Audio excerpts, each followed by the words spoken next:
एक आदमी रास्ते से चला जा रहा, पति पत्नी दोनों, नई नई शादी और नई नई मोटरसाइकिल, जिसको मिले वो दिखाता जरूर है। नई नई लुगाई आई,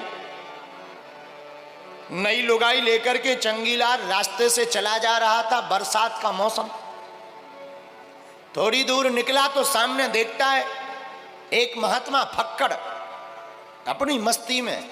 अब महात्मा होते ही है मस्ती में। अरे खुरई के दो कपल पति पत्नी, चंगीलाल और मुन्नी बाई, दोनों चले जा रहे थे। चंगीलाल की नई नई शादी, सामने एक महात्मा खड़े, फक्कड़ महात्मा फकीर। अरे मन लागो मेरा यार फकीरी में, ऐसे महात्मा। अरे मन लागो मेरा यार फकीरी में, अरे मन लागो मेरा यार फकीरी में, अरे मन लागो मेरो यार फकीरी। मस्ती में महात्मा खड़े एक दुकान के बाहर। दुकान थी जलेबी की। जलेबी की दुकान पर खड़े खड़े जलेबी को बनता हुआ देख रहे थे। सेठ ने सोचा भूखे होंगे, एक जलेबी उठाई, लो महात्मा जी खा लो। महात्मा जी ने जलेबी ली, पाई, भगवान को धन्यवाद दिया। प्रभु आज तो बड़ा आनंद, दूध जलेबी, जय हो आपकी, धन्यवाद। भगवान को धन्यवाद दिया। आगे चले, पति पत्नी दोनों चले जा रहे थे। महात्मा तो महात्मा होते हैं, अपनी मस्ती में बढ़िया नाचते हुए चले जा रहे थे। बरसात का मौसम, पानी भरा था, पैर जोर से पानी में लगा, पानी उचट करके जो पति पत्नी जा रहे थे उसकी पत्नी के ऊपर गिर गया। अब पानी गिरा तो पानी गिरने से दिक्कत नहीं हुई, दिक्कत इस बात से हुई कि जो मेकअप लगाया था वो बह गया। अब पत्नी का दिमाग खराब, पति से बोली देखो तुम्हारे रहते हुए क्या हाल कर दिया, हाल बेहाल कर दिया, गोरी से काली बना दिया। और मेकअप का कमाल होता ही ऐसा है। बोलो सीताराम। पति को बड़ा गुस्सा आया, पति ने एक जोर का चमाटा महात्मा के गाल पर मार दिया। पर धन्य है महात्माओं का देखना क्या होता है, भगवान के सहारे रहने का हाल। भगवान की तरफ ऊपर मुख किया और हाथ जोड़कर भगवान से कहा, वाह, पहले जलेबी फिर थप्पड़, धन्यवाद, फिर भी धन्यवाद। उनको कुछ नहीं कहा, मुस्कुराकर महात्मा चले गए। पति पत्नी घर आए, ऊपर के कमरे में रहते थे। सीढ़ियों पर पति पत्नी दोनों जोर जोर से चढ़ने लगे। पति आपस में बात करते हुए कहने लगा, आज मौसम बहुत अच्छा है, आज तुम मंगोड़ी बनाओ, चाय बनाओ, बढ़िया आनंद आएगा। पत्नी बोली, चिंता मत करो, हम अभी मंगोड़ी तैयार करते हैं। और दोनों सीढ़ियां चढ़ने लगे। लेकिन पति जैसे ही अंतिम सीढ़ी पर पहुंचा, पैर फिसल गया और फिसलते ही गिर पड़ा। और जैसे ही गिरा, खपाड़ फूट गया और प्राण पखेरु उड़ गए। पत्नी रोने लगी, आंखों में आंसू भरकर जोर जोर से रोने लगी। गांव के लोग, बाहर के लोग, मोहल्ला के लोग, गांव के लोग आ गए। क्या बात है? अभी अभी तो ठीक थे, ऊपर जाते समय पैर फिसल गया, चोट लग गई, गिर गए, मर गए। लेकिन हम इसके पीछे एक कारण जानते हैं। क्या? अभी अभी इन्होंने एक महात्मा को मारा था, लगता उसने कोई जादू टोना कर दिया,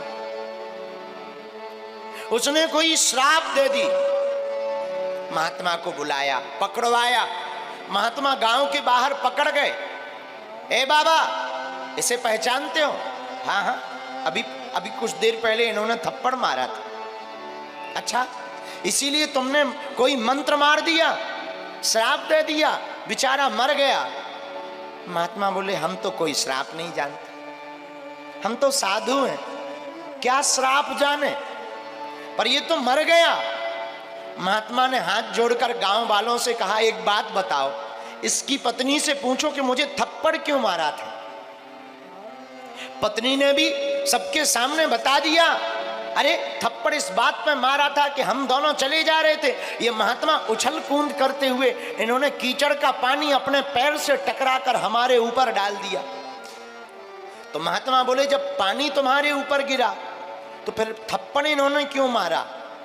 पत्नी बोली वाह, मारे क्यों ना, वो हमारे पति हैं और पति से नहीं देखा गया, हमारा हाल बेहाल, इसलिए थप्पड़ मार दिया। महात्मा भी मुस्कुरा कर बोले देवी तुम्हारे ये पति हैं, इनसे नहीं देखा गया पानी शरीर पर गिरते हुए तो इन्होंने थप्पड़ मार दिया। मेरा भी कोई परम पति है, उससे भी नहीं देखा दिया तो उसने भी मार दिया। मेरा भी तो कोई रखवाला है, मेरा भी तो कोई प्राणेश्वर है, मेरा भी तो कोई आधार है, मेरा भी तो कोई जीवन है, मेरी भी तो कोई जिंदगी है जिसके हवाले में चल रहा हूं, जिसके नाम की गले में माला डाल रखी, जिसके नाम का मैंने सुहाग रूपी चंदन लगा रखा और जिसके नाम का प्रियतम का नाम हरे राम लेकर पुकारता हूं, उस प्रियतम से भी तो नहीं देखा गया। तो तुम्हारे पति ने तुम्हारी रक्षा की, मेरे पति ने मेरी रक्षा की, तुम्हारे पति ने मुझसे बदला लिया, मेरे पति ने परम पति ने तुम्हारे पति से बदला ले लिया। ये पति पति की लड़ाई है, हम पत्नियों से क्यों झगड़ रहे हैं? इसीलिए श्री हनुमान जी महाराज कहते हैं नाथ न कछु मोरी प्रभुताई, नाथ न कछु मोरी प्रभुताई, नाथ न कछु मोरी प्रभुताई। ये हमारा प्रताप नहीं।